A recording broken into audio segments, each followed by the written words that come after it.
All right. I think we are live and good to go. So we can go ahead and switch everything over to the jam stream layout and we'll go ahead and get started.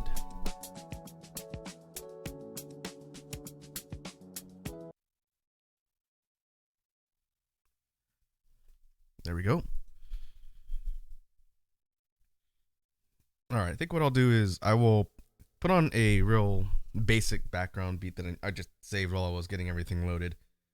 And I'll do kind of an overview about what I want to talk about and go through today on the jam stream. And then we will go ahead and get started.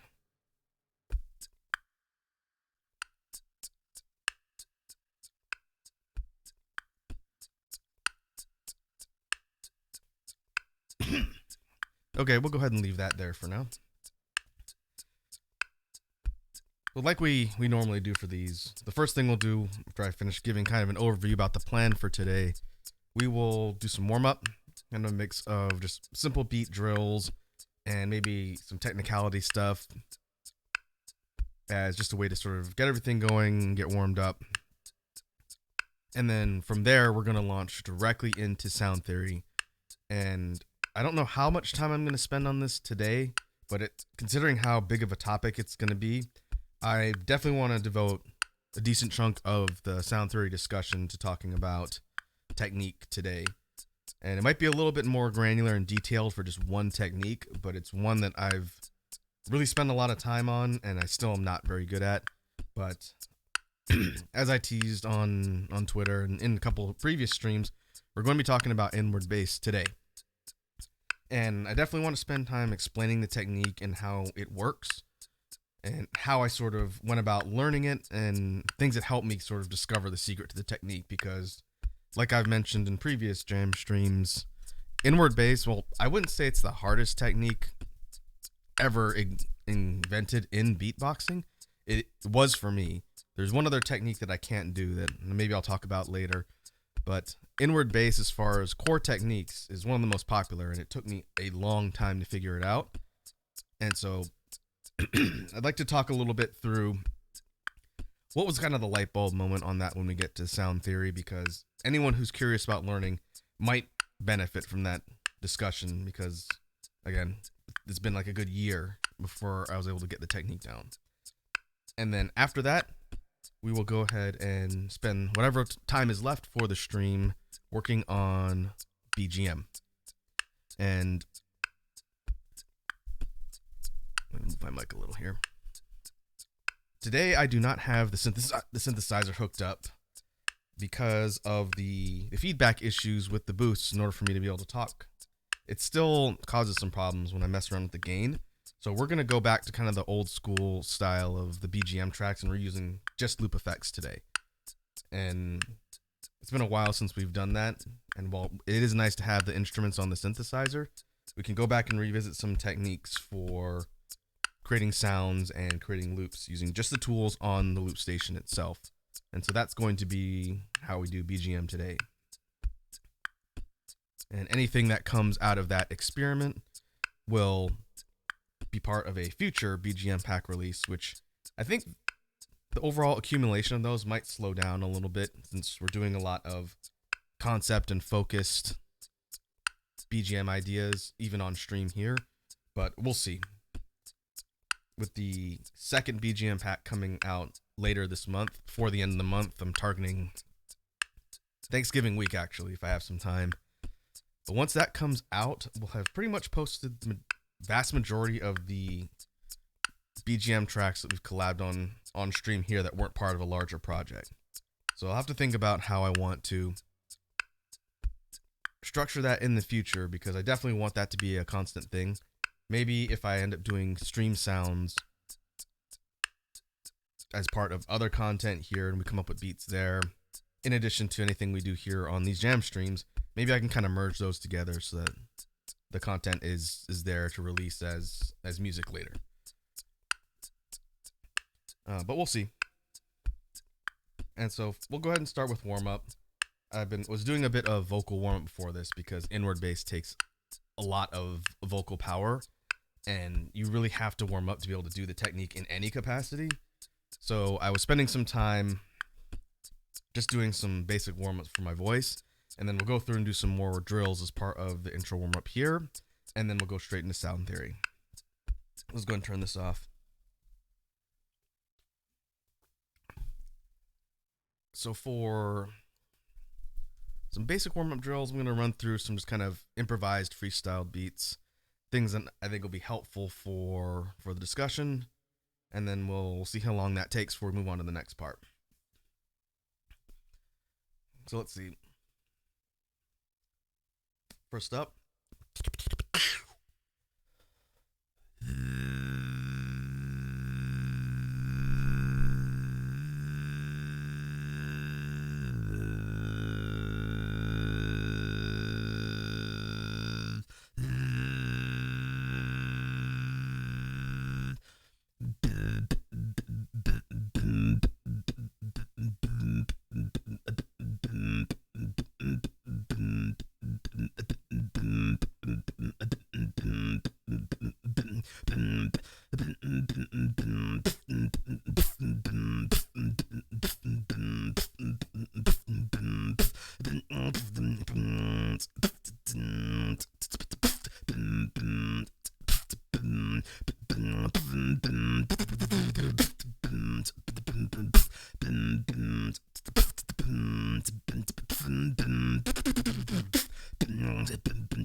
All right. It was a little bit of a extended series of warm-up drills, but I think that will do for now. Hey, Edward's here. Edward says, "Ayo, you got the inward bass down?" Yeah. Short answer is yes. Long answer is it's not as good as I want, but it's good enough that I think I could talk through the technique and explain how it works. And that's going to be the big chunk of sound theory today. So let me go ahead and switch the caption. We'll move from warm-up to sound theory. And let's see, there's a couple things I want to do first, but the bulk of the discussion will be inward bass.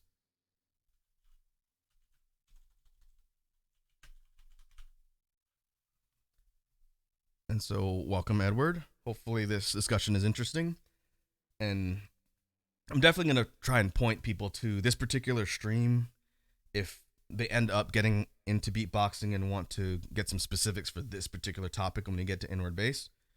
And so the archive is going to be kind of important for this one. Even if some of our regulars don't get a chance to see this live, it'll be up on the YouTube channel when we're done. And it'll be kind of a resource for the future. And we can check back maybe in 6 months and see how much the technique has improved. But before we get to that on the inward bass side, I did want to revisit real briefly the technicality drills and the circular drill thing that we talked about last time, because in addition to the sort of basic structure and kind of how I introed that last time as a technique for practicing technicality, I did want to sort of introduce kind of along the way as we have these streams other patterns and circular technicality drills that I like to use, just so that we're not always hitting on just the one specific example we talked about before, which was the rhythm that sounds like.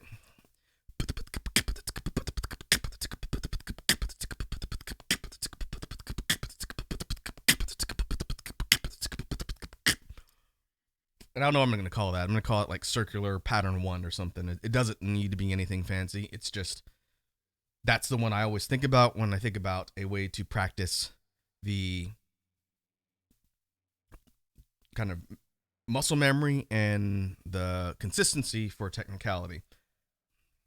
And so the one that I was working on, I just sort of put this one together earlier this week, and I probably should have written it down at the time.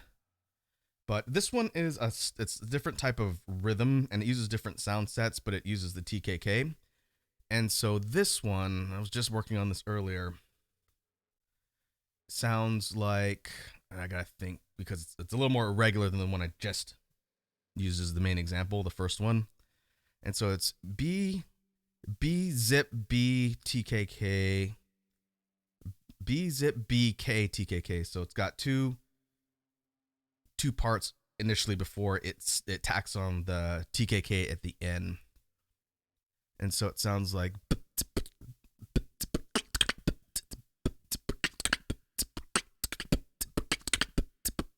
Okay, now I gotta think of how the rhythm goes, because my brain is locked into that previous one we were just doing. So let's see.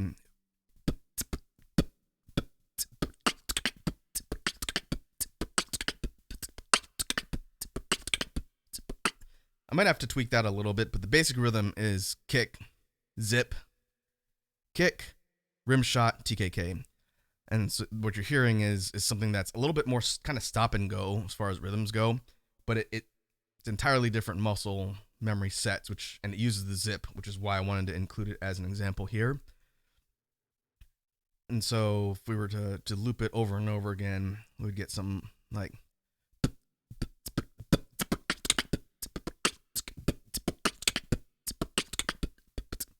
And I know it's off from what I was just practicing. Again, I should write these down, but I'm going to continue to refine this one. So you'll probably be hearing it more. I just wanted to real quickly mention it because every time I come up with a new technicality pattern, I want to intro it here, and also so it's in the video evidence if I need to refer to it later. And so we'll be seeing more of that one, because I want to include the zip in more of the looping circular patterns, because it's good practice for me. But I don't know what I'm going to call that. Eventually, once I have a bit more of a plan, I need to create a master list of all these patterns, and maybe I can put them somewhere as a resource, because I do keep track of this stuff in a physical document. It's basically how the sound inventory idea came to be. It starts with an Excel document that has all the things I've learned, and obviously if it's in a document, I can go read it and know what I need to practice. But doing a sound inventory is forcing it to be memorized. And so doing the same thing for technicality is part of that. Should be something we talk about later. So maybe we'll do a future dedicated jam stream that has a bunch of different technicality patterns and ways to practice them and mix things up. And so that'll be something coming in the future. But with that said, let's tackle the biggest elephant in the room. So inward bass. Up till now, every single bass sound in my inventory that I've ever shown to you folks on stream has been an outwards, either voiced or non-voiced type of bass sound, with the exception of the lip rolls. The lip rolls are in sort of their own category because they're not really done using the same techniques. So anything that was using external wind pressure, be it voiced, vocalized, or not vocalized, they've all been external, again, excluding lip rolls as bass sounds. So whether that's lip oscillations, or lip oscillation / lip bass, tongue bass, throat bass, vibration bass dropping a little bit lower,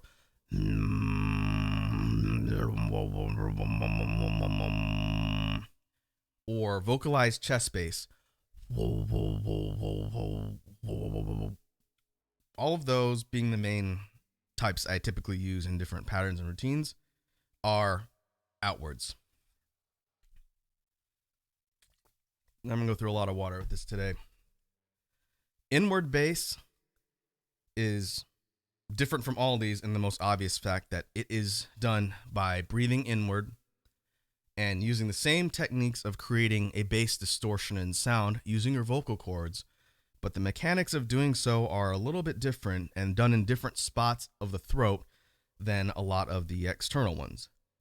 If we contrast it with throat bass, your is high in the vocal cords. It's tighter when it comes to restricting the air and forcing things through to get that distortion.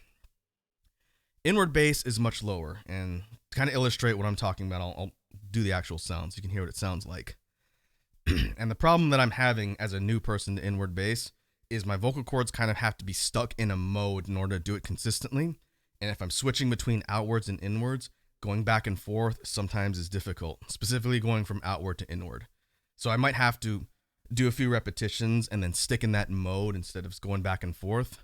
But once I do that and my vocal cords are warmed up, I can do it consistently and I can illustrate what I'm doing. So inward bass sounds like whoa, whoa, whoa, whoa, whoa.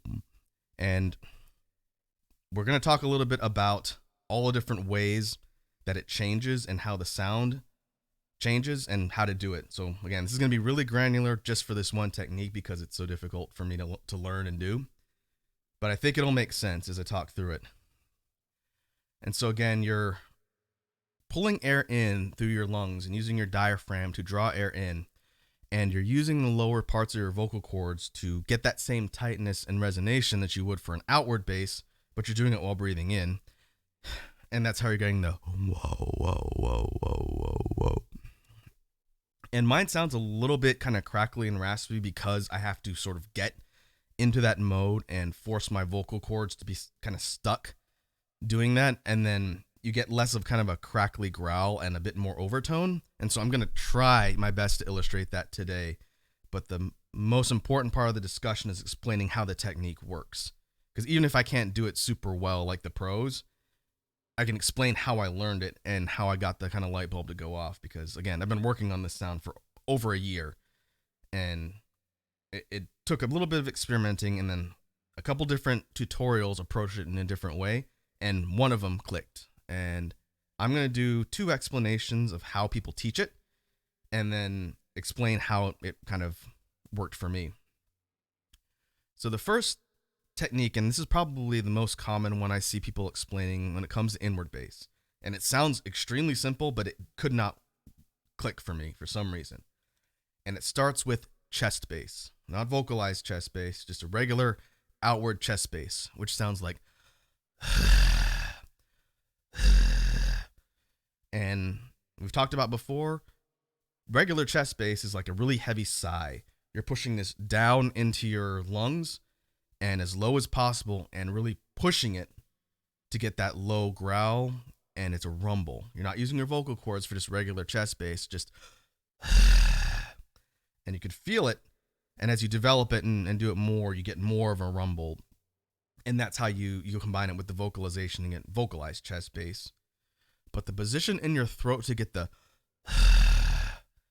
is, interestingly enough, the same place where you're doing inward bass. And so the technique explanation and tutorials I've seen from some of the pros is to sort of isolate that place where you're tightening up to get that growl, the and then breathe in while keeping that tightness. And that makes sense once you know how to do it, because you can kind of say, all right, it feels like it's in the same spot, so I can just focus there.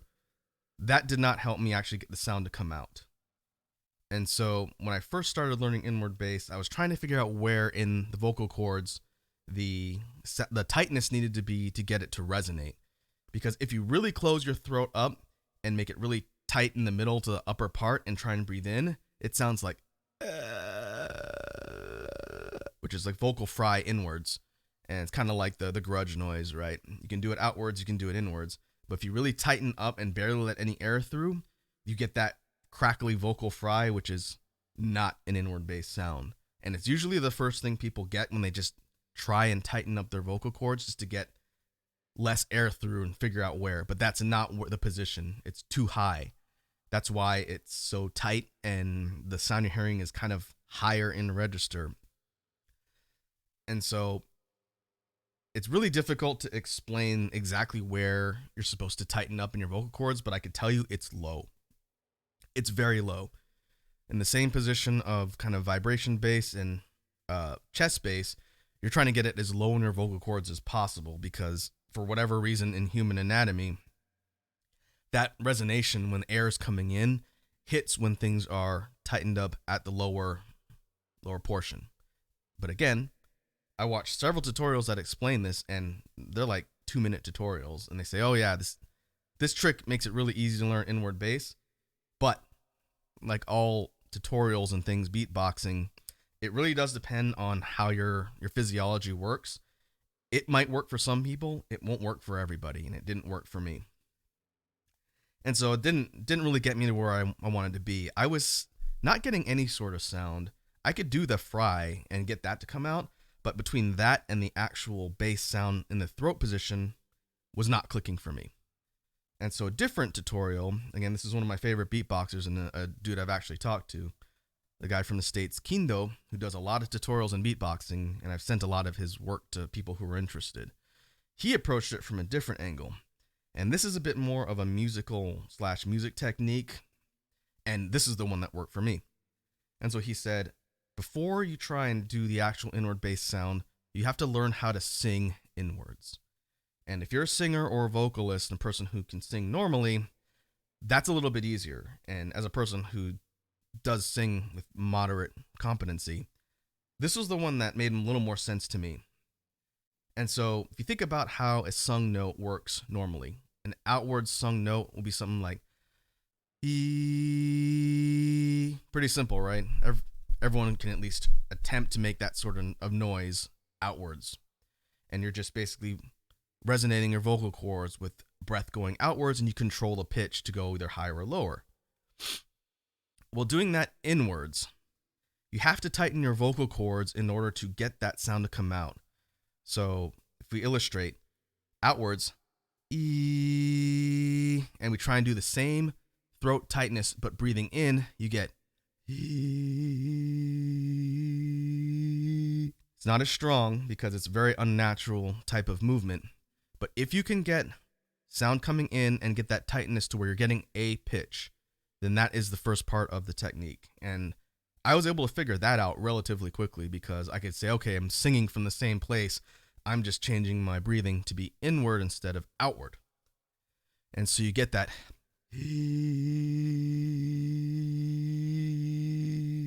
And I practiced that for a few days, just getting comfortable with it, because initially it's going to feel very unnatural and really weird on the vocal cords.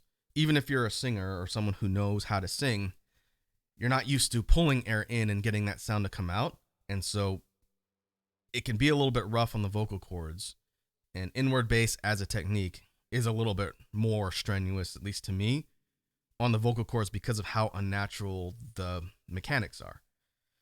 But you get that down and you practice just getting that sung note. It doesn't have to be a specific pitch, wherever is comfortable, and you just get used to singing inwards and getting that. And you can even practice it doing outwards and inwards back to back to show, kind of match the pitch. And so kind of neat trick would be if you do it all in one series of breaths where you go.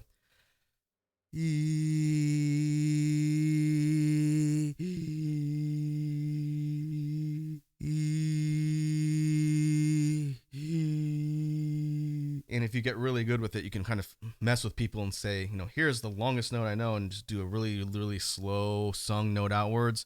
And if you can get it so that the switch to inwards is almost instant, then it doesn't sound like you've taken a breath and you're basically getting like a dual duration note, even though it sounds a little bit different. But that's the first step, learning how to sing inwards. The next part is controlling that pitch and figuring out how to move it. And specifically, you want to be able to move it down. And that's the tricky part because it's going to, again, feel very unnatural on your vocal cords. And the more you stress and put that sort of pressure on there, the more it's going to hurt in the beginning. This is probably one of the more painful techniques to just learn if you're brand new to beatboxing. If you've done a lot of training with the other ones that already put stress on your chords, it's probably not going to be as bad. So I didn't have to deal with a whole lot of pain, and I never really lost my voice. But that's one thing you got to be really careful about with these vocal techniques is if you push it too hard and your throat starts to get really sore, then just stop. Take a break for a day and pick up the next day once everything is sort of recovered, because you do not want to do irreparable damage to your vocal cords. And some people who push it really hard run into that. So just, take it easy if things start to hurt. But as you move that note, that sound down in the register, trying to push it lower, you're going to find that it changes. And it's a little bit different from an inwards bass type sound versus an outwards bass sound. Because for me, if I take throat bass and I drop it down until it hits vibration and just drop it to the bottom of the register, it would sound something like.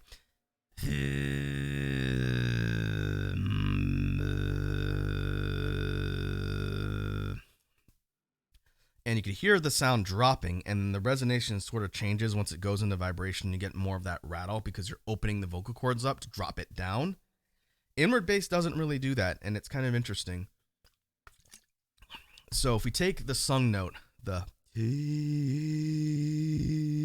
and we start moving it down incrementally, I guess I'll just do kind of a drop in real time and can explain how the sound changes. So it's going to go.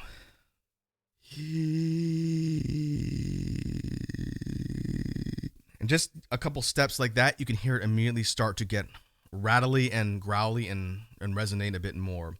And that's different because outward basses don't do that. Unless you're dramatically changing the texturing over it, it's just how much it's reverberating, but it's still keeping that same type of sound.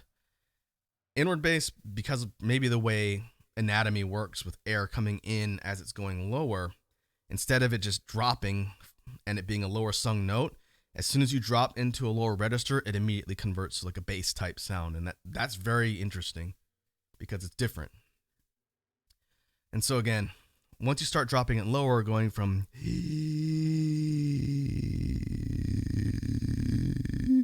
and you're gonna hear my voice cracking because when I put a lot of pressure on my vocal cords, because I've been doing this for years and years, occasionally that'll happen, and as you do it more, it goes away, and your vocal cords get used to it. But in pushing it lower, you start getting that whoa, whoa, whoa, whoa, whoa, and I think I could do it a little bit more cleanly with my mouth closed until my vocal cords get kind of used to it, and then it doesn't really matter. But if my my mouth is closed and I'm breathing in through my nose, but still keeping that low resonating point, you get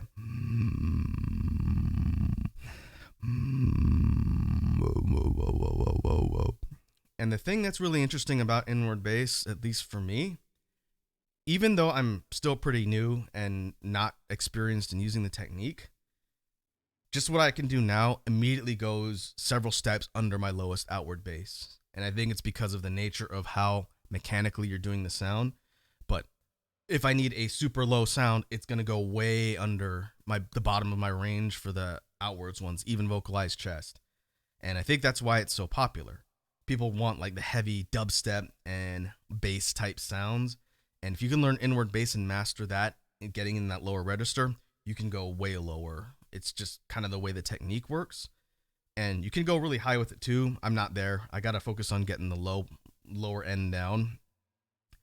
But it's really interesting because I could keep trying to push my outward bass lower and lower and lower, but it's not going to get as low as inward, I don't think.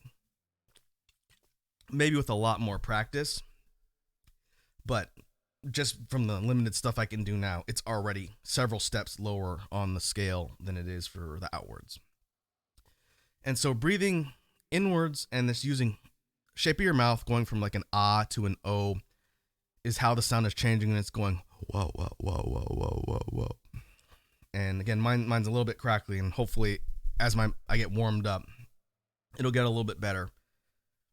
But you can also change the position of your tongue, and this is something that also dramatically affects the way the sound is coming out, even though it's an inward sound, but the way that the bass tones are coming out, just by lifting your tongue to the roof of your mouth and kind of bending it back, which forces your throat to open. And the more you can relax and open up your throat and inward bass, the deeper and kind of more full it sounds. And so if we take the regular one, the whoa, whoa, whoa, whoa, whoa, and I block my airway, but raise my tongue and open up the throat, and you get so whoa, whoa, whoa, or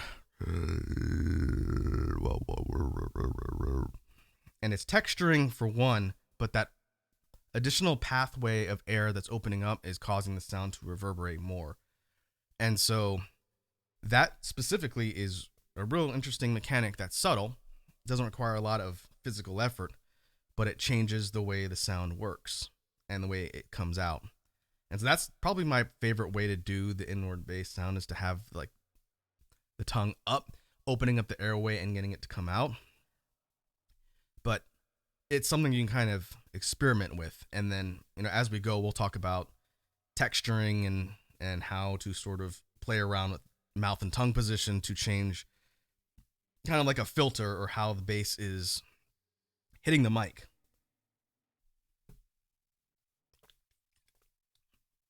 And so going back to the mechanics, the first technique of taking a chest bass position and trying to do that inwards, again, didn't work for me.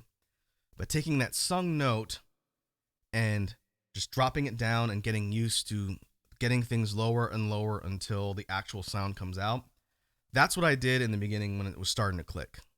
I said, okay, I can create a sung note inwards. So now I just got to practice on dropping it.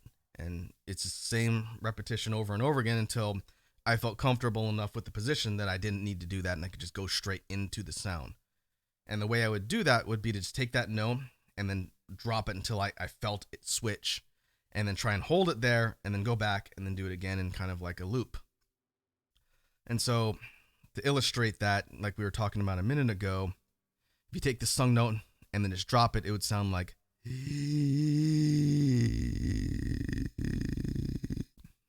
and then once your breath runs out, you reset, go back, do it again.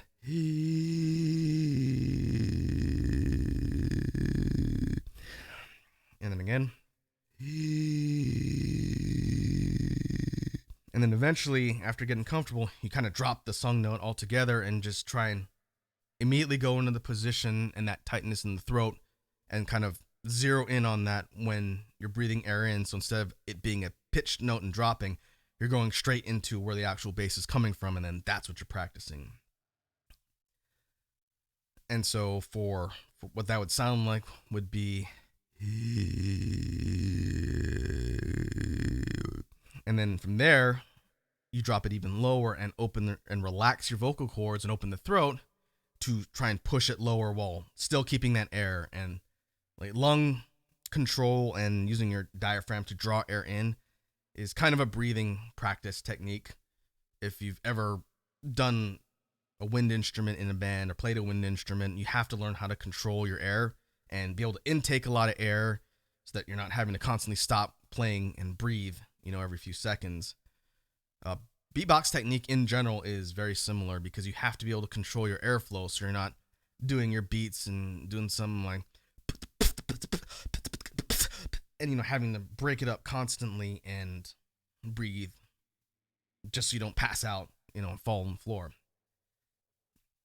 And so the inward bass and the outward bass techniques really rely on a lot of that lung control and kind of air maintenance, if you will, in order to do the techniques. And so it does teach that a little bit. And if you practice just even deep breathing in and out, kind of like a meditation exercise, it improves the lung capacity of your lungs and how much air you can hold. And that's really useful for any sort of activity, cardio activities, musical activities, whatnot.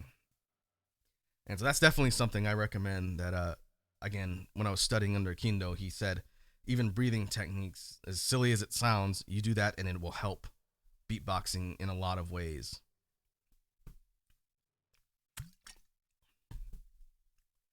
And so if we continue to apply that idea and just get used to breathing in and getting the bass sound to come out, then once you have the position, you just work on dropping it and pushing it lower. And you do have to push a decent amount compared to some of the other techniques, mostly because of how unnatural the method is. But if we're taking the and then we just start pushing it lower and then experiment with the opening of the mouth to change the texturing of how the sound is coming out, then that's where you start to experiment and say, okay, what type of sound do I want for a beat? What kind of texturing or layering do I want to do? Do I want it to be more of a subharmonic bass? Do I want it to be really kind of growly and kind of crackly? Like, what's the intended result that we want? And from there, it becomes a lot of just practice and repetition. And I've been trying to practice every day. I'm probably going forward going to devote a lot of my offline beatbox practice time to just continuing to work on the inward bass and get it to come out more naturally, so that when we talk about it here on stream, then it's really easy for me to just do for examples and whatnot and be able to slot it into beats easier, because I could do the technique, but putting it into a beat is still tough because it's not as natural for the sound to come out yet, but it will be. And so going back to the idea of how you kind of branch out once you can do the basic technique, once you can get the inward bass to come out and it starts to sound more like a bass sound instead of just kind of a crackly gurgle or growl, you start thinking about things like progression of pitches, how you would be putting that again into like an actual song, how you'd be using it. And from there, you start to experiment around with, okay, if I want to have the bass pitch here, but I want it to be, a multi-note progression, how am I going to change the throat position, or what does it take to get that note to move around? Because it'd be one thing if the bass note was just a flat note and that's all you can do. But like any other bass sound, as you develop control, you get the ability to manipulate it a lot more. And if you hear pros out in the scene like Inertia or Vocoder from the States, those two do so much manipulation with inward bass, and it's from high to low, low to high, all sorts of things you can imagine. And it's incredibly versatile, and it's absolutely bananas when they do it. But that's the result of lots of practice, years upon years of practicing doing the sound. And for me, someone who's been able to do it for maybe like 3 months, obviously my ability to move around and manipulate the sound is going to be much lower. But like everything else in beatboxing, it just comes with practice. And as you practice, and it's probably one of the most long-term developing sounds I've ever had to learn, things like your outward vocal basses, take a lot of practice, but you hit that sort of skill plateau a lot sooner for those. Inward bass is like a vertical curve because of how difficult the technique is to learn and master. But once you can sort of get through that skill curve and get to that point, its usefulness and versatility is very, very high and kind of unique for a lot of beatbox sounds. And people are doing a lot of interesting things and coming up with new inventive ways to use the technique. Vocoder specifically is really good at the high inward bass, and I can't do it. I'm not there yet for the upper range, but he does a lot of these really shrill, high pitched distortions with inward bass, and he does that while going back and forth from low, and heavy drop type stuff, and going up and down, back and forth from that sound type. And it's really, really impressive to listen to. It's one thing I'm eventually want to get to as far as knowing the technique. But until then, my main practice is just getting more and more comfortable and consistent with the sort of basic default type of inward bass.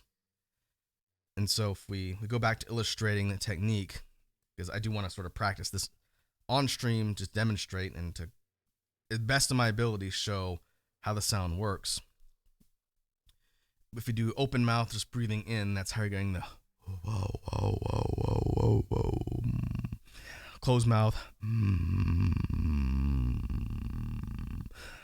And dropping the jaw / opening up the throat with raising your tongue or whatever it is to just relax everything around it while pushing the sound lower is how you're getting it to drop. And if I do it with a closed mouth, it would sound like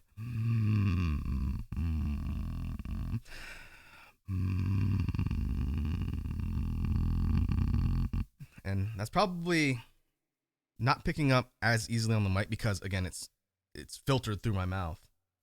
Hey, Eric Salamandras here. What's up, Eric? It's been a hot minute. How you doing? Welcome to the jam stream. We are talking about inward bass and inward bass technique for beatboxing. I hope your Sunday is going well.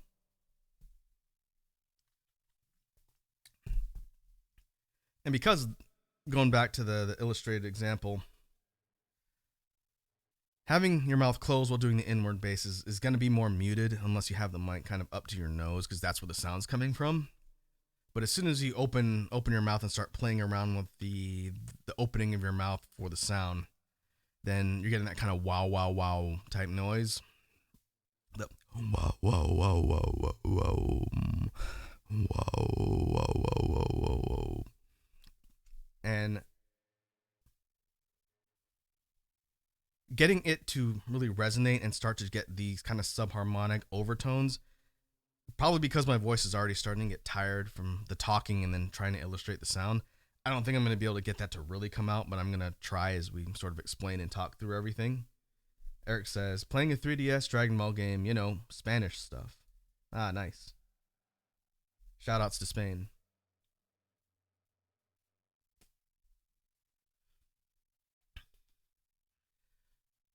And so we move on from just the mechanics of doing inward bass and starting with, again, sung notes and pitches and then getting used to dropping them down until you get a controllable low end sound. The next thing that's kind of interesting is working on texturing and things that manipulate the sound even more than just, mouth position or opening up the throat to kind of control how deep the pitch goes. And one way that I think is interesting, and probably the one that I want to incorporate first and foremost, will be using a light sucker punch technique to interrupt the airflow going in. So instead of just a sustained note, you're getting a rapid bass note. And so the regular sucker punch, which is done by just suctioning your tongue to the roof of your mouth and sealing the airway so that no air is going through, the real kind of sharp pop sounds like. And that's not too difficult of a technique to learn. You're basically just inhaling and then sealing your airway with your tongue at the same time. And as you practice it, instead of it just being you block, the motion of sealing your tongue is what's creating that pop. And we've talked a little bit about sucker punch before. It's just saying hut inwards. And you're just going, and the T in the hut is your tongue sealing to the roof of your mouth. So if you take that motion and instead of a hard pop and a kind of sort of adhesion to the roof of your mouth, when doing the inward bass, if you back off a little and make it more of like a kind of like a staccato tonguing but inwards, you would get something like, and again, mine's starting to lose its volume, but we take the whoa, whoa, whoa, whoa, and you're basically changing it into a rhythmic inward bass, and it's just using your tongue to interrupt the airflow as it's being breathed in, and then the resonation with your vocal cords low in the throat is where the bass sound is coming from, but you're using your tongue to interrupt the sound as it's being generated, if that makes sense. So it goes from the to that's eighth notes or 16th notes maybe. That would be eighth notes. And so again, that's a tool for being able to take the inward bass noise and adapt it to an actual rhythm or song. If you wanted to do a drop in something like a dubstep pattern or routine, you could do that, but instead of having prolonged notes and you want to break it up, it's just using your tongue. And the tongue positioning is actually pretty effective in doing a lot of things to change the sound, because we talked about how just lifting your tongue to the roof of your mouth and kind of opening up your throat and lowering your jaw causes the inward bass sound to reverberate more, and it drops. It gets lower. And same thing when it comes to using that as an interrupting obstacle to the sound. Another really popular technique that I can't do is using a loose click roll, which is where you're rolling your tongue inwards. And again, I can't do the loose click roll. It is the other sound that I can't do of the big ones that people use in beatboxing. And maybe I will spend more time trying to learn that one now that I've learned inward bass, because if you combine that loose click roll with inward bass, you get this really watery kind of resonation type sound. It sounds kind of like the Predator noise, that clicking noise the Predators make, but combined with the bass, you're getting a low rumbling overtones in addition to that, and it's a really cool and unique technique. I can't do it. For some reason, being able to roll my tongue inwards is not something I can readily do, and I've been trying to learn for a long time, because I can do a regular tight or regular click roll, which sounds like, and that is rolling your tongue inwards, but it's very kind of tight and controlled. The inward click roll is same technique, but it's a lot looser, so your tongue is reverberating at a kind of slower rate, and it sounds different. I think I've showed that one off when we did a media share a long time ago, but I can't actually illustrate it. But you can combine that with the inward bass to get this really unique sound set, and it's pretty cool.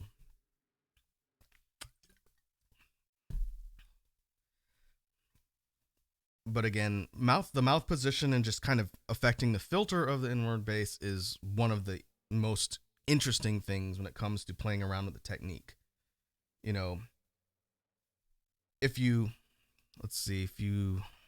do the sound and then sort of close your mouth, I'm trying to think of how to explain this, but don't clamp down or like seal your airway.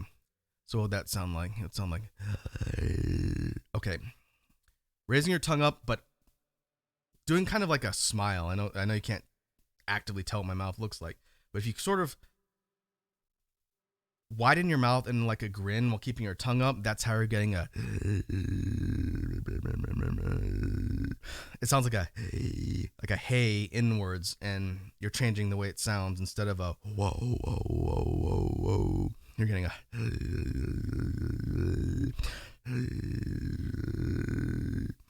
and again, completely different texture, changes the way a sound be hitting on a mic. And kind of an extension of that, we've talked before on previous streams about the technique called the inward drag. And it's just a breathing technique normally, where you are putting your tongue up to the roof of your mouth, but you're not sealing it. You're just putting it in the way of your air, and you're breathing in to get kind of a filtered like a hissing noise, but it's inward and it sounds like, and you use that as a way to create a rhythm or a sound that would be kind of mixed up into a beat. And you could just do that on its own, just but it's nothing on its own. But when slotted into a beat, then it becomes another type of rhythm and sound. So it'd be like,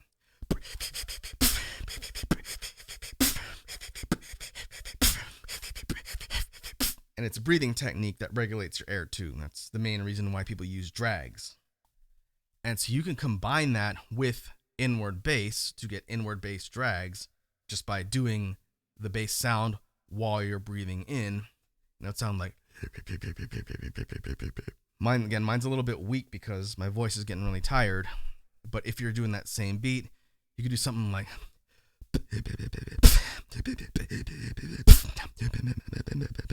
and it's really faint, but as you develop it, instead of it just being a soundless breath inwards, now you're getting a while you're breathing in at the same time. And again, good for drops, good for dubstep type stuff. And so I'm going to be working on that more, and as soon as I get better at it, I'll kind of show off how that's been developing when we check in on these jam streams.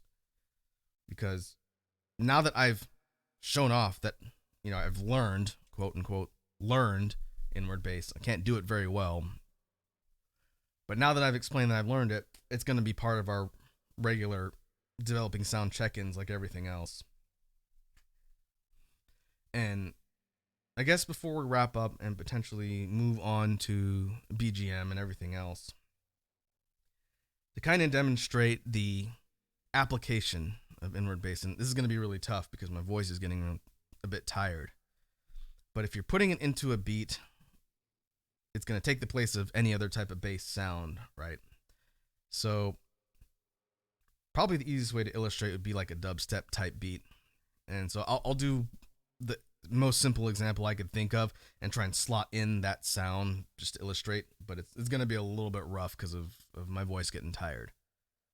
But if we think of a simple dubstep beat, something like,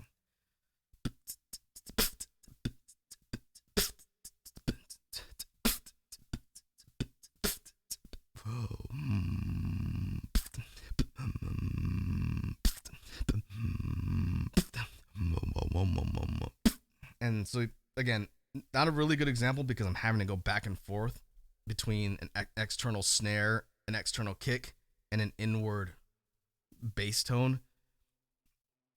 Where it gets difficult is the fact that I'm not used to switching positions because I'm pretty new to inward bass. But you can take sort of that idea and just practice slotting in the bass sound as close as possible and getting it as close as possible and just working on the muscle memory and jumping back and forth between the two. And that's something I need to work on a bit more. I've mostly been doing drills just trying to get the sound to come out better and better. But because you don't just use these sounds in a vacuum, I'm going to have to learn how to put it into a pattern and then into a routine so that I can use it and apply it. And that's going to be the long-term goal. Today's discussion in sound theory for inward bass is just to show off what the sound sounds like poorly and explain the technique for how I learned how to do it. And from here, we're going to continue to build and practice. And then hopefully you'll be able to see over time that the sound's going to develop more and more. Because of all the sounds I've ever learned, this is the one that's got the most steep curve when it comes to developing. Some of the other ones you can just do mostly out of the gates and you just get a little bit better over time at doing it. Inward bass is not like that. You can do the technique, but it's going to evolve over time, and eventually you'll get to where, it sounds better, but you won't get there immediately. So this one is the one I always have told people, if you're going to learn it, just be prepared for it to take a while, but if you practice, you will see progression. And like anything else in beatboxing, it's just repetition and consistency to be able to get the sound to come out.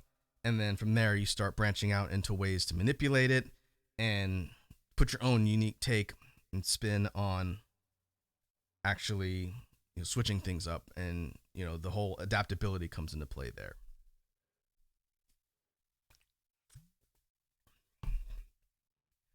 And so I think that's it for the intro to inward bass. It won't be the last time we talk about it. I probably, at least for the next several months, will make it a point to check in on inward bass on these jam streams. It doesn't need to be a comprehensive lesson or anything like that, but I do want to provide updates as I've been practicing so that we could see over time the progression. So like I mentioned a little bit earlier on in the sound theory discussion, you can expect to hear more from me about inward bass as we proceed. And obviously, if people have questions or they want some breakdowns of the techniques or some context for what I'm talking about, like I always say, feel free to ask me at any time. I am not an expert on inward bass, but I've been studying it a lot, so there's a lot I've kind of learned. And the big thing for me is figuring out the way to get it to actually come out. And the two major strategies for doing so that I talked about earlier on, one of them worked and one of them didn't. So if someone wanted to learn and figure the sound out, getting both of those strategies in front of them and saying, try these two and see which one works for you better, would be infinitely more helpful than just kind of trying to struggle through it and figure it out. And that's essentially what I was doing for the greater part of last year until I saw a tutorial that worked for me. And so I would direct people to those resources to try and save some time, right? If you want to learn beatboxing and you're spinning your wheels, that's not helpful, and it does kind of waste your time. So I'll do my best if people have questions to sort of point people in the right direction, so it's a little bit easier for learning stuff like that. Because some techniques in beatboxing are more difficult than others. Some you can pick up once you get the general technique and you just practice it. Others, you have to find a way to get it to click based on your anatomy and physiology. And that's a little bit tougher. So with that, we will go ahead and leave the discussion for sound theory there for now. I'd like to move into BGM brainstorming for the rest of the stream. So let me adjust my setup here so I can sit down. Since we don't have the synthesizer, I don't have to worry about standing up so I can reach the keys. Let me grab my chair.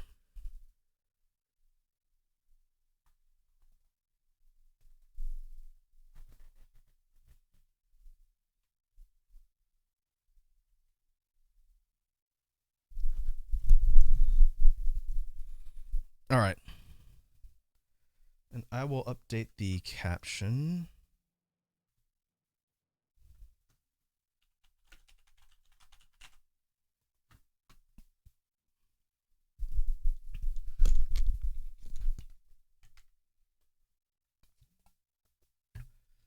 And now we can go and start tinkering around with ideas on the loop itself. And again, since we're not hooked up to the synthesizer today, we're going back to roots as far as what we did for a good majority of these streams in the beginning. I'll put my mic right here for now. And that's using the tools on the loop itself to come up with some ideas for BGM tracks to use. And this will be a bit of a recap since I haven't written a lot of these techniques down. We'll kind of tinker around with some ideas for songs and see what we can come up with. So for the first one, I kind of want to do a mid-tempo type of rhythm. And let's do it component by component in the rhythm itself. You can do a fully fleshed out rhythm and loop it, but let's practice a little bit with doing it instrument as you kind of do by instrument in the drum kit, and then kind of build it from there and then see what kind of options we have. So we start with a kick, a bass drum kick, to sort of set the rhythm and BPM for the percussion. And then we'll go in there and start figuring out how we're going to slot in things like hats, snares, anything else that's going to build into the rhythm. And we'll do it component by component. And this is something we haven't done in a minute, so it'll be good practice. So I was thinking Something a little bit more mid-tempo, but not too fast. Not like a dance beat, not like a or drum and bass. Maybe something like, and we might be able to do something like, and we loop that first, and then we'll go in and start adding the rest of the instruments in overdub. So let's see. We could put a slight reverb on the kick. Put it about here. Make it something like.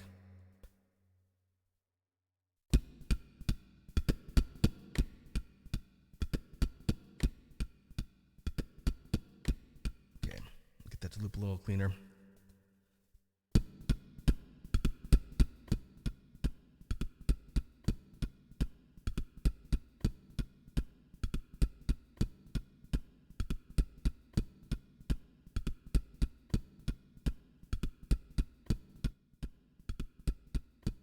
And I'm gonna leave the fader about here on the playback.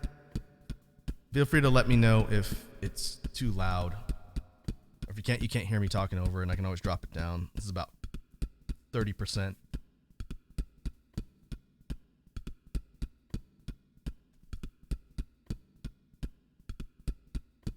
Okay, so this is essentially one measure looping. Edward says sounds good. All right, thanks, Edward. And so now we need to think about, let's do hats next. With this one loop, we need to fit in a couple hats in here. So what if we did something like, in fact, I'll turn this up in my headphones so I can hear it better.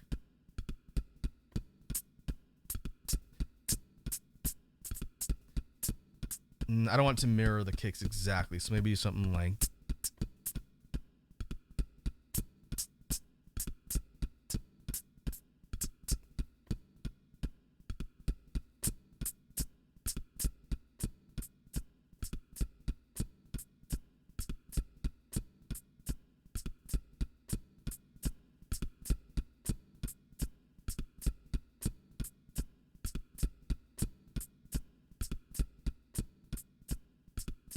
Okay, I'm just listening to make sure it's not off by like a half beat or anything like that.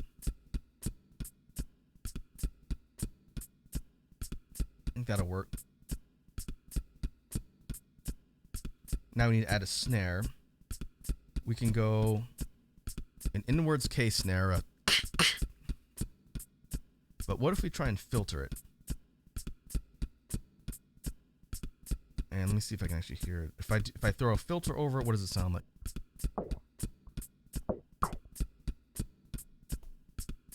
Okay, I can't actually hear how much the filter changes it when it's on. So I think I'll turn it on and then slot it in, and hear on the playback to see what it sounds like.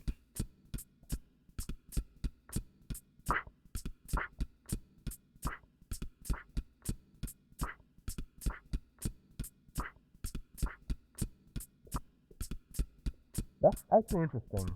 It's very muted, and it's not terribly strong. But if we take the filter that you want to use a fluent, then you're like...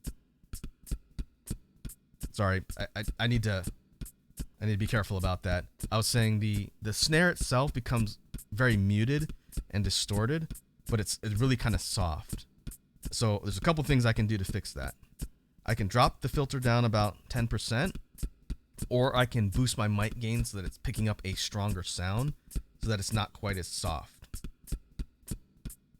So let's try the mic gain boost and see if we can get it to come in maybe 20% louder on the actual rhythm, because I kind of like the kind of distorted fuzziness on it. It's an interesting snare that I don't think I've used on a beat so far. So I'm going to turn filter on, and then I'm going to mess around with it, and we'll see what it sounds like.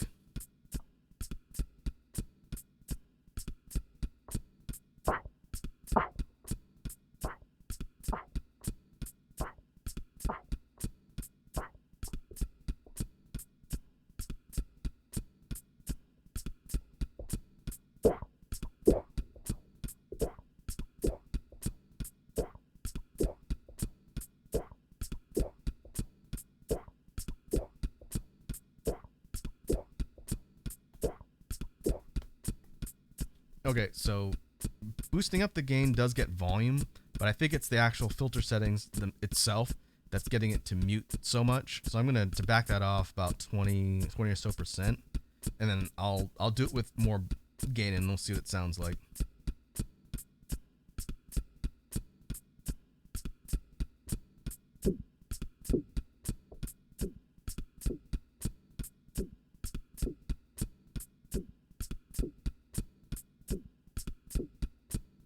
Oh, that's interesting. Turning the filter level down actually mutes it more. And I wonder if it's because of the what type of filter is this? Low pass filter? Oh, okay. Try high pass, because I think the filter type determines as you're putting the knob up and down on the input effects. Each filter behaves a little bit differently when it distorts the sound, and I can never remember which one does which. I have to kind of experiment around till I get it to work right. So let's see how this one sounds. And I'm just undoing the dubbing each time to turn it back off till I get what I want. So let's try this.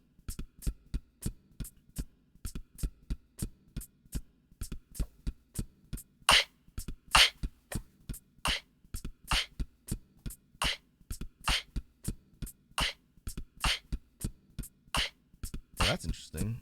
With the high pass, you actually can't hear the filtering at all.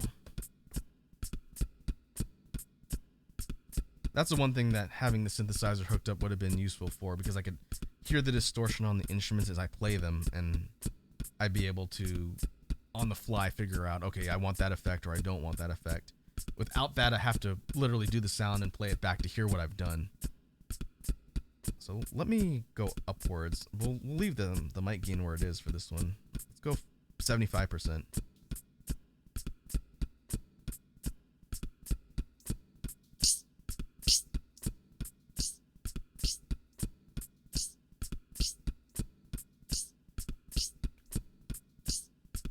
Oh, interesting.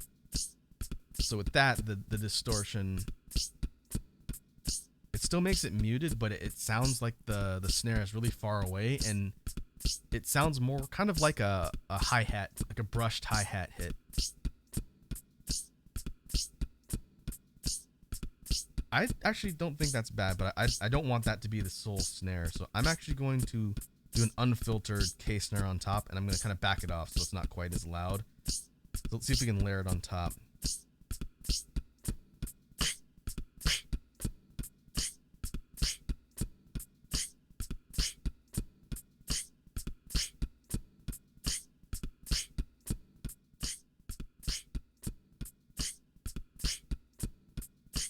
That's interesting. Okay, I'm going to stick with that for now. And so basically you have a regular K snare with the sort of muted hit underneath it, and they sort of combine, because I didn't want one to overpower the other, and I really wanted to get creative with it. I can mess with the panning so that each snare is on different ears, but I'm not going to mess around with that for now. We need to sort of get back in the groove of doing things using the loop tool. So let me save this. I'll save frequently so I don't lose my work.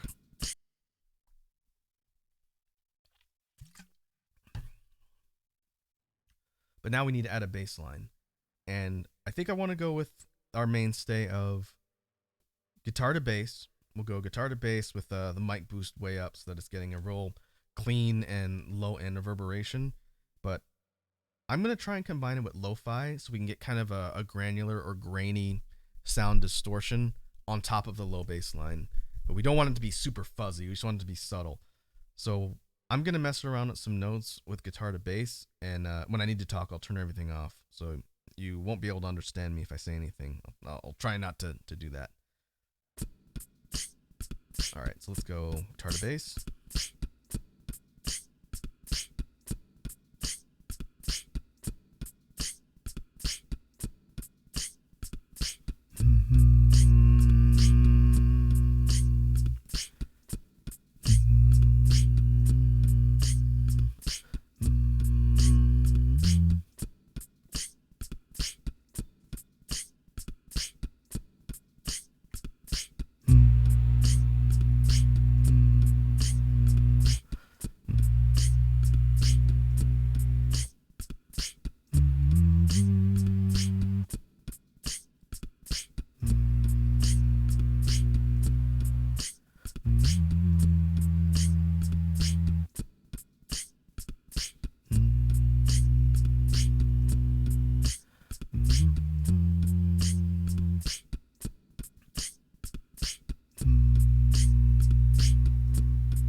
turn my mic back on.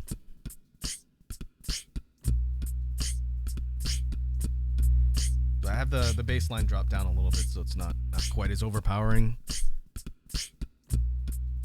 But what we've got is a slightly distorted, a little bit fuzzy bass line. Pretty simple. And we'll leave that the way it is for now. Now we need to think of something on the third track to sort of pair with. It's a little bit kind of stop and go rhythm and the bass line. So let's see, what are our options here?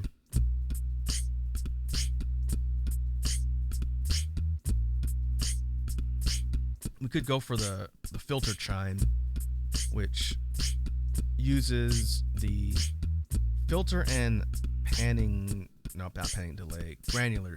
delay, and combining those gets that kind of synthesizer synth-esque chime, which I've used on a couple beats. I haven't used it in a while, so we can try and experiment around with that.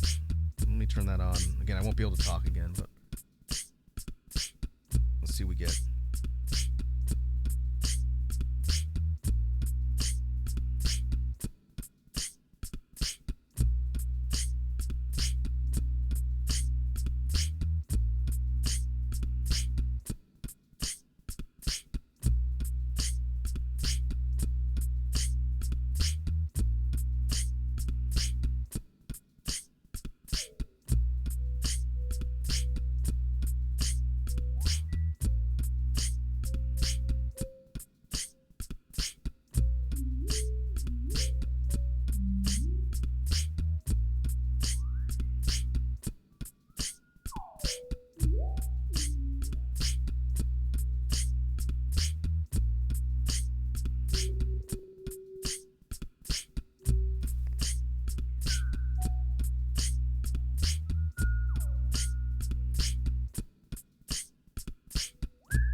All right, let me turn everything back on.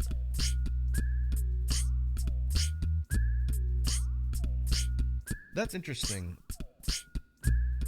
When I've used that effect in the past, again, it's a little bit unpredictable because I don't use it super often, but combining the filter, actually maybe the pass filter is affecting that.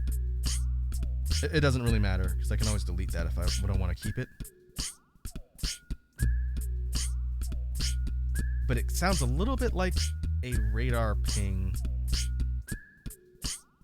but it's got reverb on it, which might be a little bit hard to hear if I up the volume on it, just for the sake of illustration here. It ripples. There's a little bit of ripple distortion on that sound, which is kind of interesting.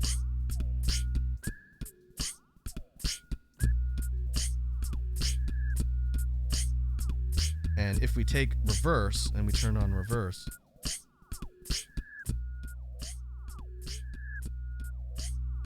here, let me change the balance a little bit so you can hear it easier. This is the same audio technique I used on Lich Pact from the Halloween BGM pack that came out.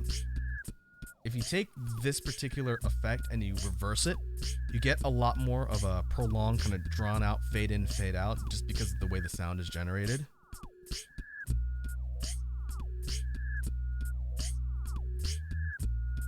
And I don't know, I almost like that a little bit more.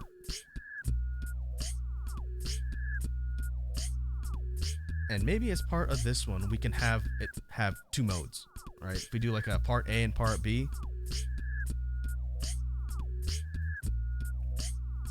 that might not be a bad idea. I'm gonna table that as a potential idea where we have it switch back and forth. I just don't know which one I'd want first.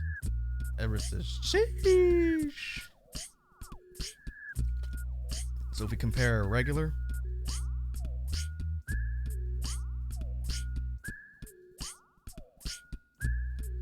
to reverse,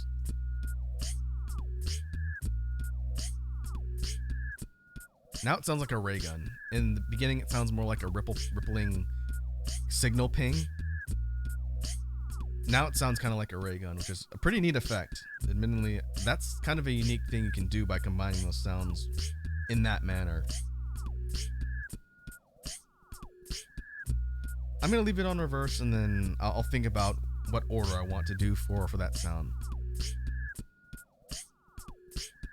But I definitely want to keep that, so let's make sure we save our work here.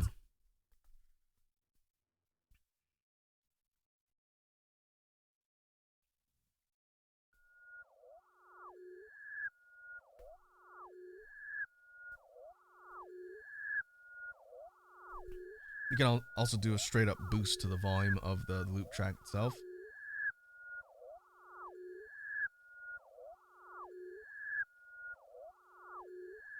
So if we need to boost it even more, we can, but we'll leave it about there for now. Ever says, got to shoot with the gun. Oh, bop gun. I had to see what the emote was, but yes, definitely. Shout outs to Parliament Funkadelic. That's a good song. The sampled sort of remix version that Ice Cube did in the 90s was also really good. It's a good funk beat to dance to. All right, so let's see. We'll turn the beat and bass line back on. Now we got to think of some other things to pair with all the components of the beat we've got so far. So we've got kind of a synth stand-in type sound. Now, what else? We could try and go like a regular panning or regular granular delay, which again gets you that sort of echoing metallic sound. It sounds like something kind of clinking around in like a hollow environment. The granular delay is cool. That's an effect that when combined with other things does a lot of really unusual stuff. So let's see if we can come up with something that's going to pair with this. Maybe just like a kind of clinking noise in the background that's not going to be too distracting. But I'm going to have to turn off dynamics for this. So I will do that and then mess around with the sound. We'll see what we get.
All right.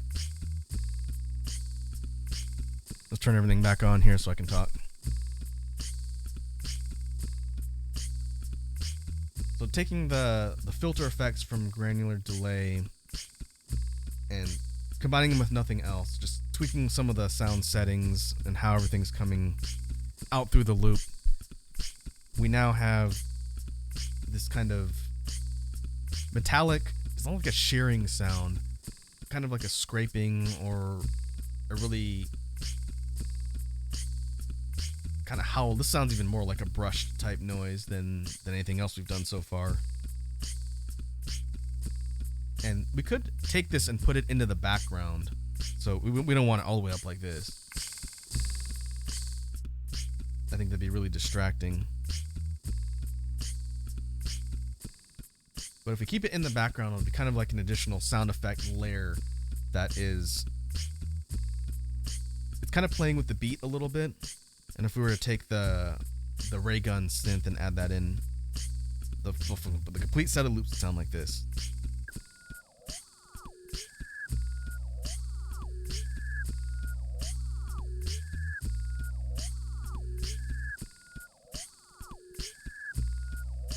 And if you take this and take the reverse off,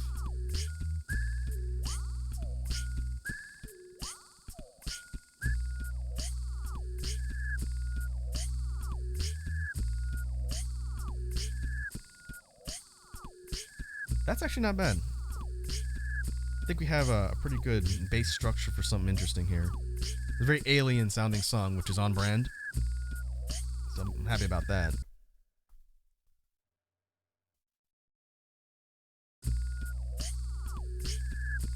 Now, we can also start thinking we have one track open that doesn't have any instruments on it. So if we think of anything else we want to add to the mix, we have one more spot to potentially use for that.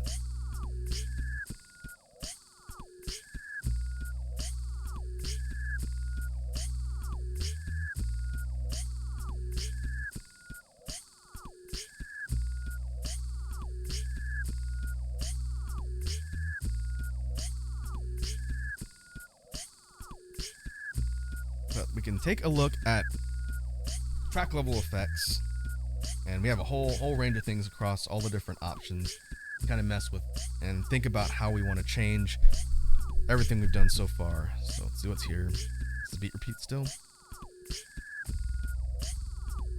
Oh no, that's guitar to bass.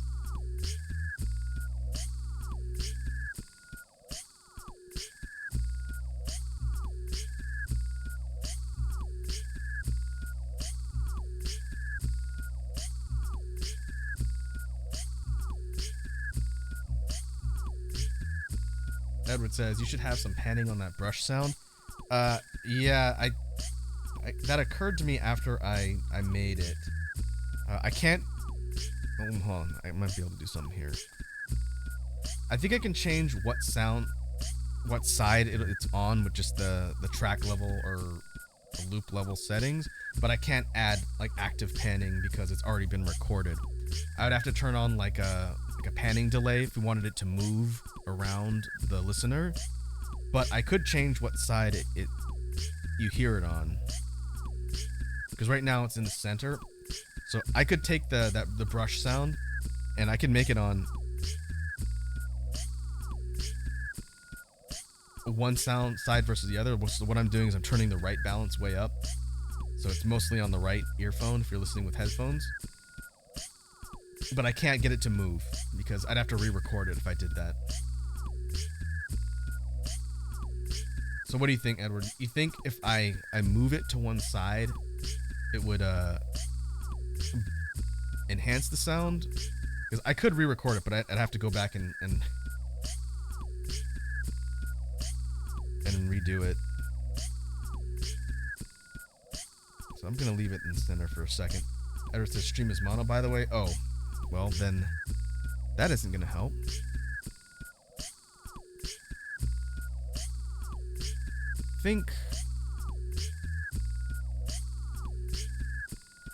Yeah, I think my settings, I'm gonna try and turn it off. I have it set in mono, you're right. If I turn it off, what does it do to the sound quality? You can tell me. I'll turn off mono and we'll see if you can hear it better.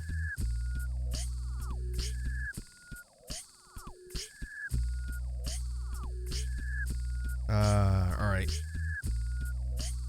Did that change anything? I need to change the actual sound balance, so here, do this.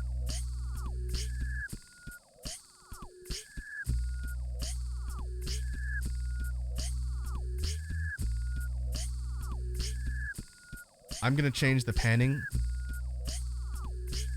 And I'm going to go all the way up on the right. Tell me if you can hear the change in sound channels now that I took mono off. The brush sound should be in your right earphone now.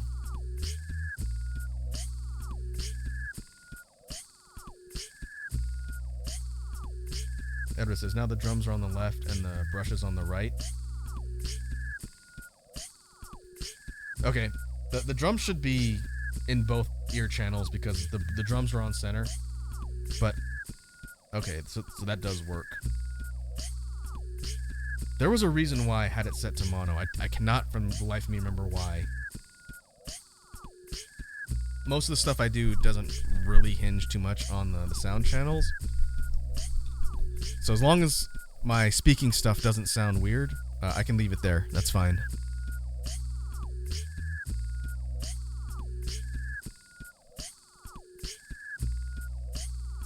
Here, let's try this.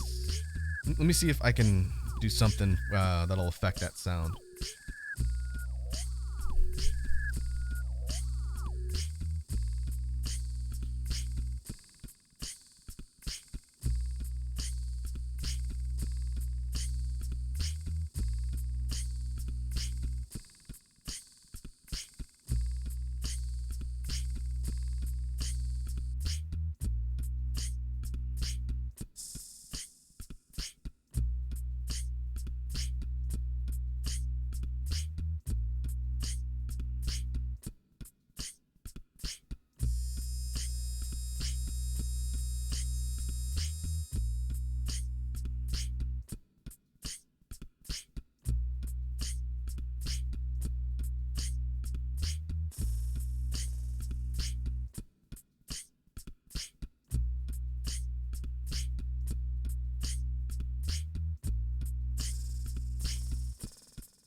Alright.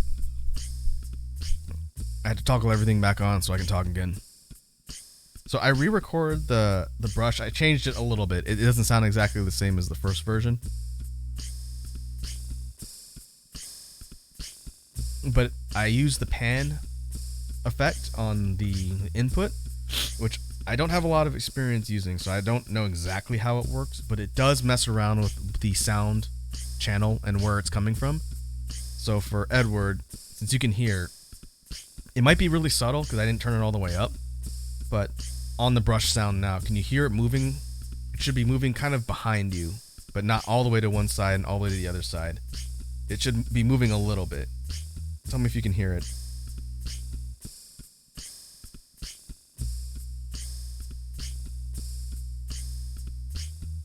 Alright, so if we compare that to the previous one, which sounds like this.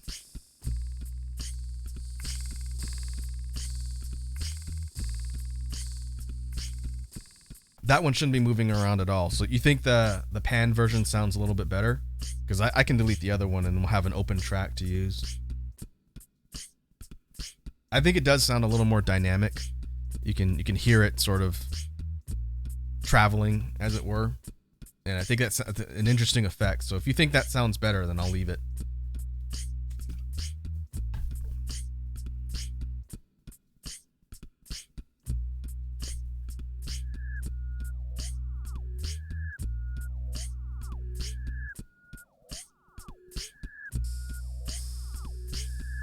Here, this is what it sounds like with everything playing at once.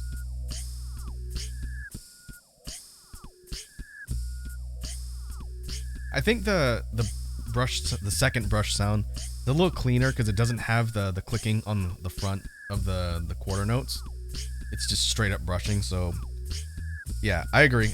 I think we should keep that. So let me delete this other one. And we'll save. I'll play around with the balance a little bit so that the brush sound isn't too aggressive. But yeah, I think that that'll definitely do.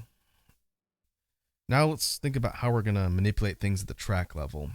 That was all input stuff. We have our four instruments, and if we think of something else, we can always add it in on the fifth. But I was messing around with a beat repeat earlier.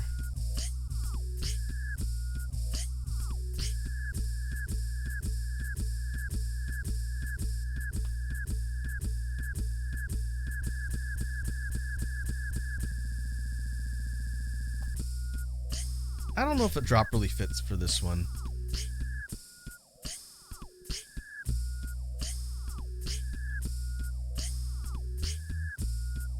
We could do like a mix-up on the rhythm without having to go full drop.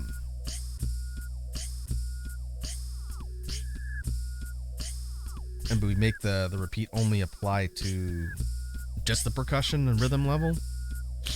But I kind of don't think it really meshes well.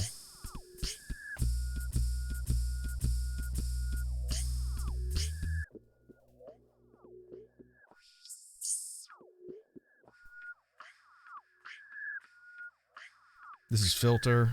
We use filter a lot. Let's keep looking. Ooh, we could do phaser. We really want to go all in on the kind of ray gun effect. We could do a phaser, but it does sort of mute everything to get that sort of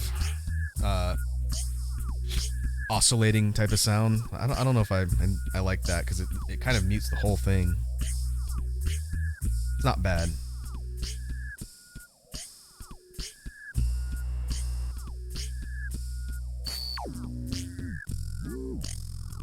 Ew, that's ring modulator.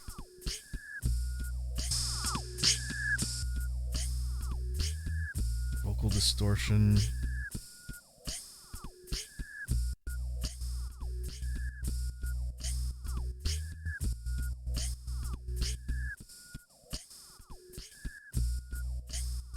Slicer. That kind of creates an interesting distortion. It makes it choppy. With that particular slicer pattern, is just going like 1 2 1 2 1 2 1 2, which we could make that only apply to the ray gun. That might be interesting.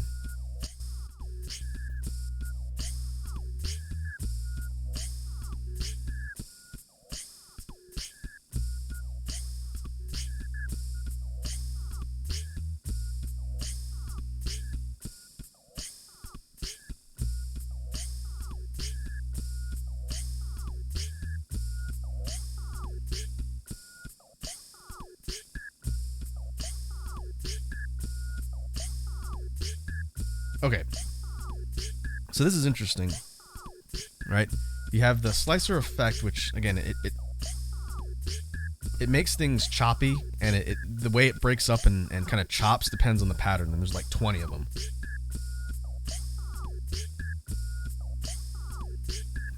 And so if we apply that to just the ray gun layer,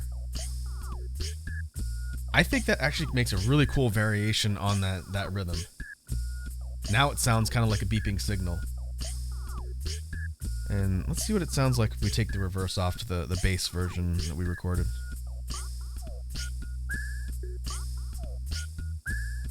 That's not bad. I like the reverse one with that distortion on it better.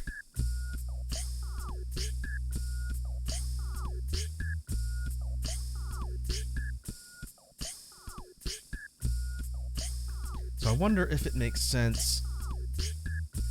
Do we want this to be the part B? Because that's easy enough to do. We're kind of locked into having our effects only work on the ray gun layer, because otherwise I have to turn them on and off all the other instruments at once if I put another effect on. But that actually has some potential. That's interesting. Okay. Let's think about how the song will be performed, and we could probably try and work that effect in. So if we think about how we would lead for this particular song, maybe we start with the bass line.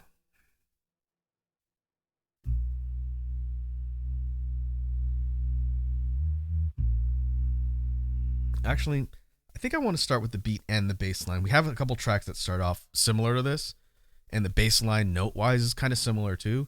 So I don't think I want to go with just bass line. Maybe we do like a low fade in with the beat and the bass line at the same time. So it'd be something like.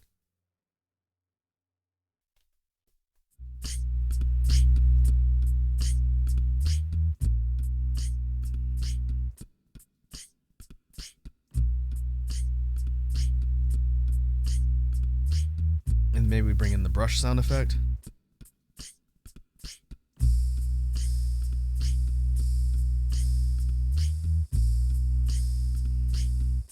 And bring in the ray gun.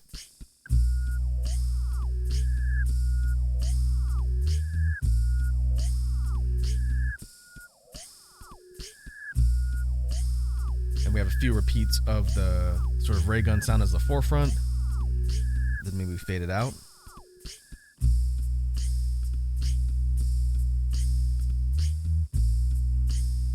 We drop everything out to the bass line.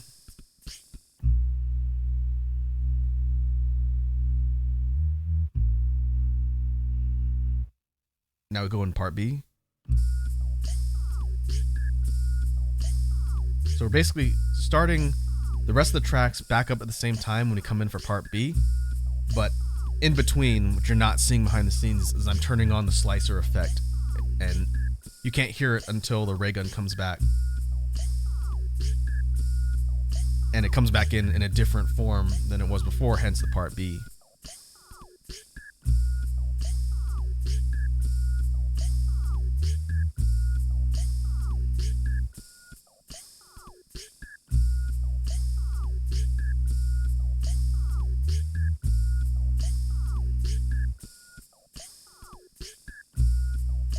Now if we think of how long we're going to play the part B for the outro, maybe we keep it there.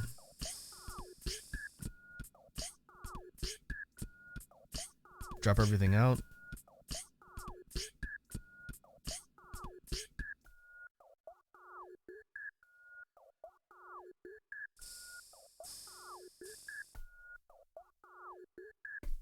And then we finish with just the part B version of the ray gun effect, and then that outros the song.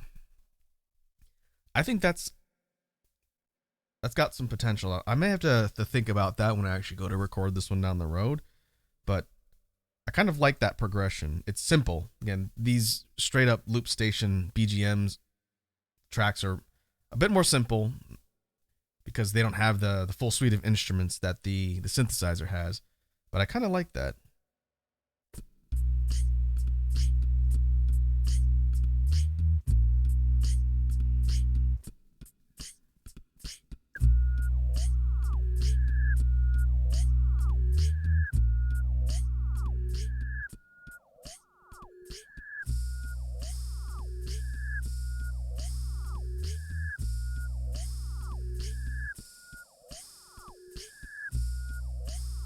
And just sort of doing a dry run of what we just did to kind of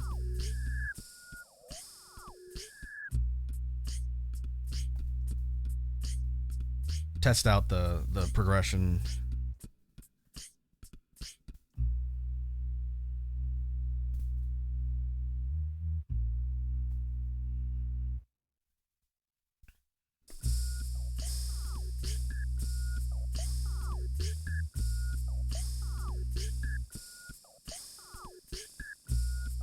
Yeah, okay. We'll save that way so I don't forget later. I like that. So for this version of the track so far, we need a name. I will open the floor up to folks in chat for this unusual and somewhat space alien-ish themed track. What are we thinking for a name? Yeah, I'll turn it back on while we're figuring that out.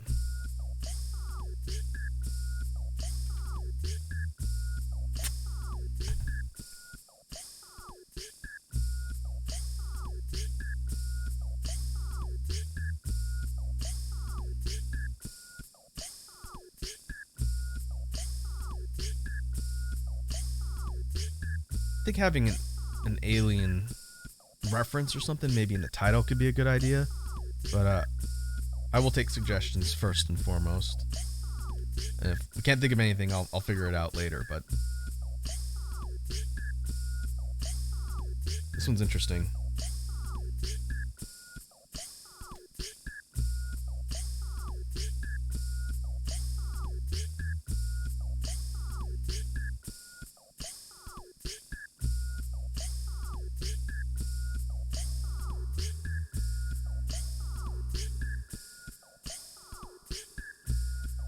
Ooh, while I was listening to this, I just hit the third track and I added reverb to the version B of the ray gun.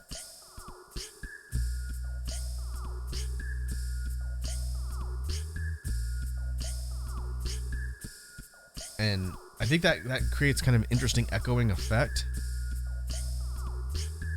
I'm leaving that on there. I did that completely by accident because I didn't know it was saved on C. Interesting.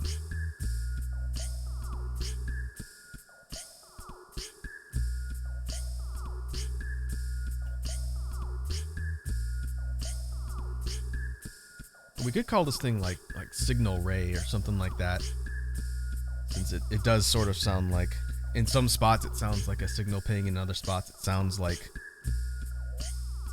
a ray gun. How do we feel about signal ray? I don't think I've put the word signal in any of my other tracks, have I? Let me go look.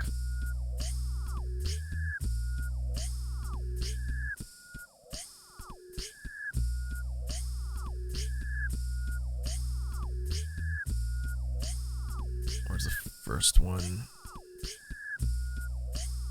Oh, not in the first one.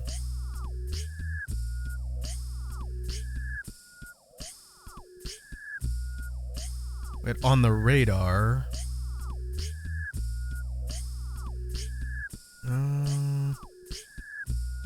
Nope, nothing in the Halloween packs, I don't think.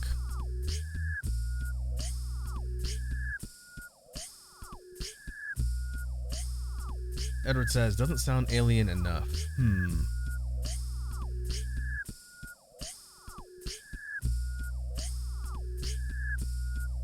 If we don't want to approach it from the alien angle, do we want to kind of hit off of the idea of, again, like a signal?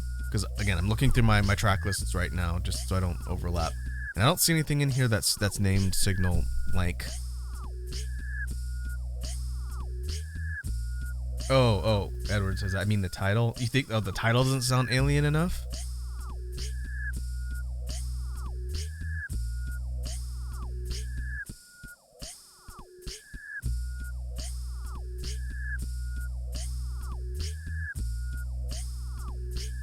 Oh, it's too bad we've already used... I'm not against using similar words. I just don't want to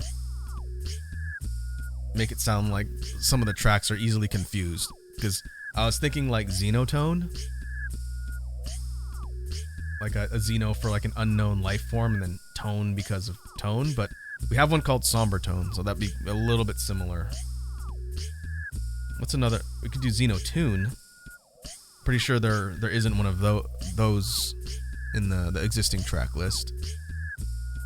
I actually like the way that sounds. What do you think, Edward? Xenotune.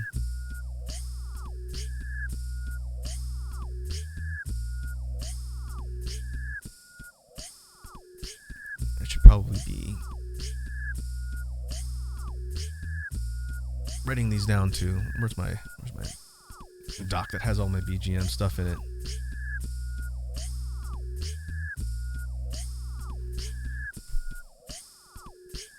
We're gonna call this BGM 3.0. Yeah. Okay, I'm gonna go with Xenotune. The next installment in the popular Xenoblade saga, but it's a rhythm game.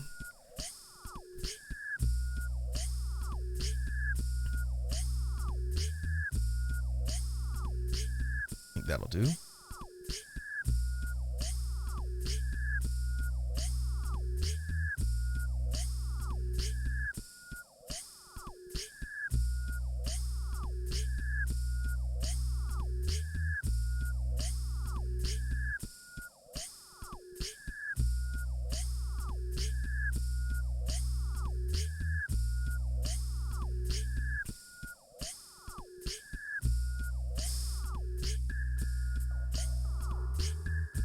All right, let's go ahead and do a final save on here.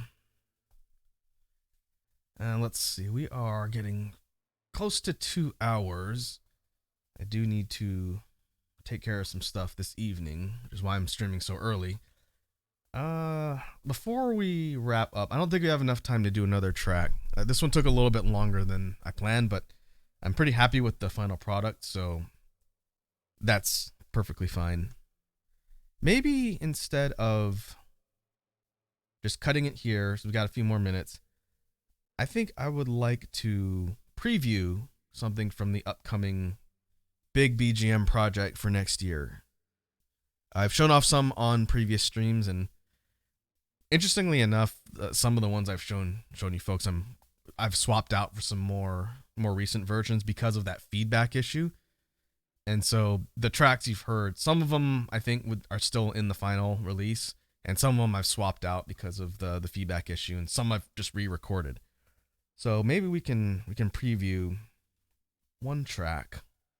I haven't recorded it yet, so when I get done with the stream today, I'm actually gonna go in and do the recording for it while my loop is hooked up to my computer, because I need to be able to get these off to my collaborator for the next phase. So let me figure out where I put it first.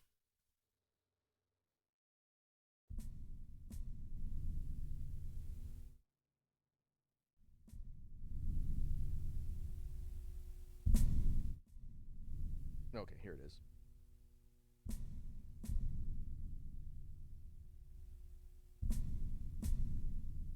Now this one, again, these tracks for the upcoming BGM project are exclusively using the synthesizer. So you won't hear any beatbox noises on these because of one, the recording tends to cause issues with the feedback. Oh, my bad. Yeah, this one doesn't have the dynamic stuff on it. So let me fix that real quick.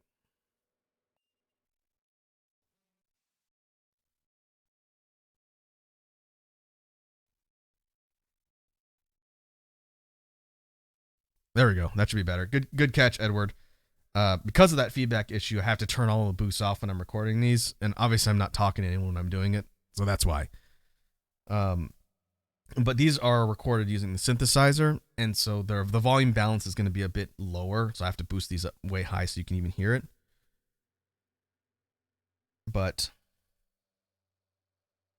here, let's test this first. Okay. So what I'm going to do is do basically the rough first pass at how this one would be performed, and then you folks can actually hear it, and I'll have to mess around with the balance a bit. But just for the sake of illustrating, it's fine. When I actually do the recording a little bit later, I'll fix the mixing to where I need it to be. So let me take this one from the top.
All right, and that's the song.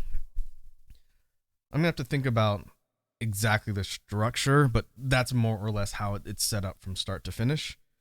Really kind of slow, not ambient, a little bit sweeping kind of song. It's the intro track to the pack. The first song in the entire list, and when I had to re-record because it was pointed out to me that there was very, very audible, distracting levels of feedback on it, and they were right. So I redid this one and I made it a little bit more built out. That track is called Misty Valley, and it is the lead in and first track on the project for that BGM pack coming out at the beginning of next year. And I've given some hints up till now about what that style of that BGM pack's going to be. It's very much inspired by old school RPGs, and so it's a kind of fantasy themed series of tracks with some progression and kind of a bit more of a focus compared to the other things I've done so far. And I'm really excited about that project. I've been working on it a lot and working with some other folks behind the scenes on some things. So the actual release is going to be a lot more comprehensive than what you've seen up till now. And it'll be on YouTube and it'll be everywhere. But I'm definitely looking forward to that one. I'm targeting January of 23 for that to come out. We have the second BGM pack coming out this month, hopefully before the end of next week. And then between then and the beginning of 2023, we'll be finishing up stuff for this release. And it'll hopefully all line up, and then that'll be out for you folks to check out. Again, I'm really excited about this project. It's a lot of fun to work on. Let's see. I could show off some other things that are on here that aren't part of that project, but they are essentially being placeholdered as things to use in the future. So before we wrap up for the day, if you folks are interested, I can show off a couple other tracks. They're just not part of an assigned project yet. In fact, if I do a sequel to that fantasy project, that's probably what I'd use them for, but let me see where I put them.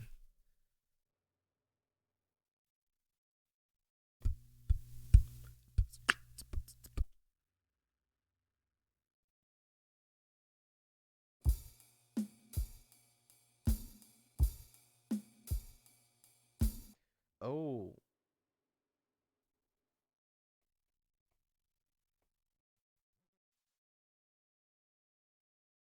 Sorry, I have to turn my settings back on for my mic boots every time I switch tracks because they're not on in these other ones. So I could show you guys something else I'm working on. I'm not going to tell you what it's for, but this is completely different in the list. But it's a track that I finished this last week, and I need to do some finishing touches on it, I think. But it's for a completely different project that doesn't have like a name or a plan yet. But I do like the way this one turned out. So let me figure out which one of these it is. Turn on my boost to explain, and then I'll demo this one, and then we'll wrap up for the day.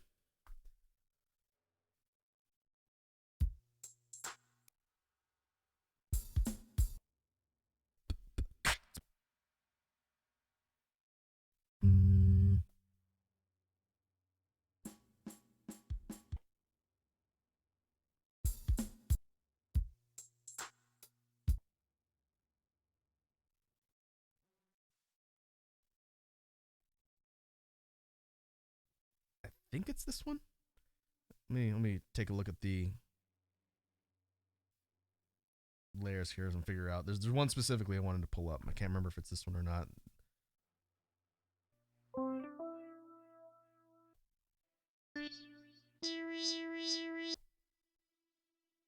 No, I don't think it was this one.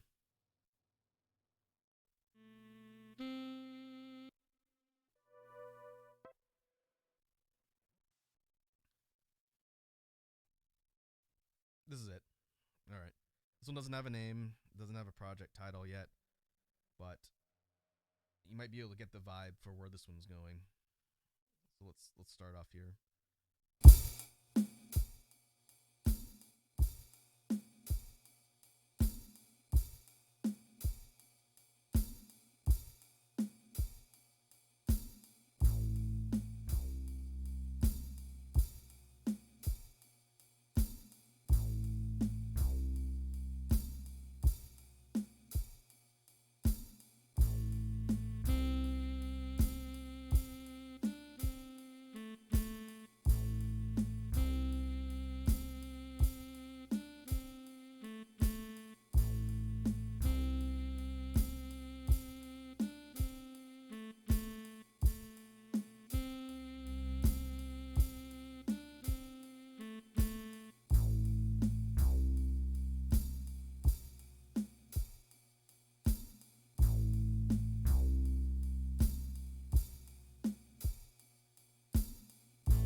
that's that one.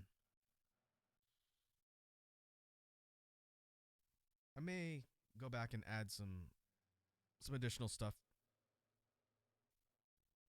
to that one later, but for now that's more or less the end product for that one. Yeah, another big project that doesn't have a whole lot of structure yet, but it's going to be probably the one I focus on after the one in January. So maybe springish, maybe March, depending on how long it takes me to do everything for that one. But yeah, it's a little bit of sneak peek to some stuff I got cooking. Edward says, interesting combination of sounds on that one. Yeah, so without revealing too much, the general vibe of that particular project is going to be a lot more chill. I mentioned before that I want to do a trip hop album, so that's going to be the main kind of theme and style. But I'm still in the process of writing up some stuff that's gonna be interesting. But yeah, it's gonna be definitely more smooth and chill, maybe a little bit jazzy. I don't want any high energy stuff on that one, but that'll be a pretty big departure from the stuff we've done up till now. So yeah, more to come on that one as that project develops and takes shape. But I'm looking forward to it.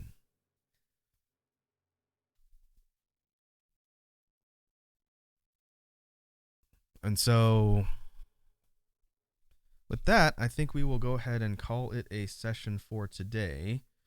Let me see who is on the homie list to go and raid.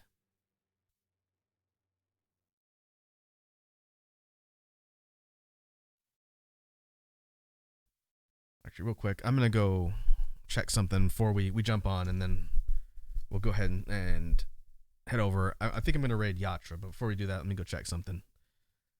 So let me go. I'm just going to put this in the background. I'll be back in 1 minute, and then we'll jump over.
All right.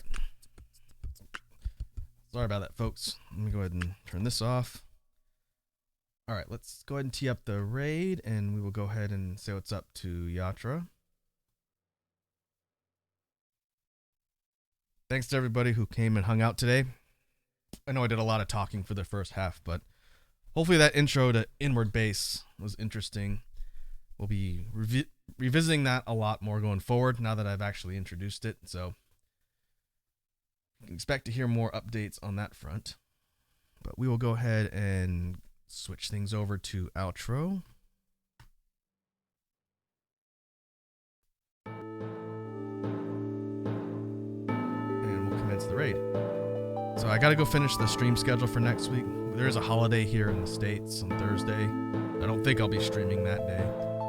But once I figure that out, that'll go up on Twitter, assuming Twitter is still alive. So in the meantime, hope you all have a good rest of your Sunday, and I will catch you later.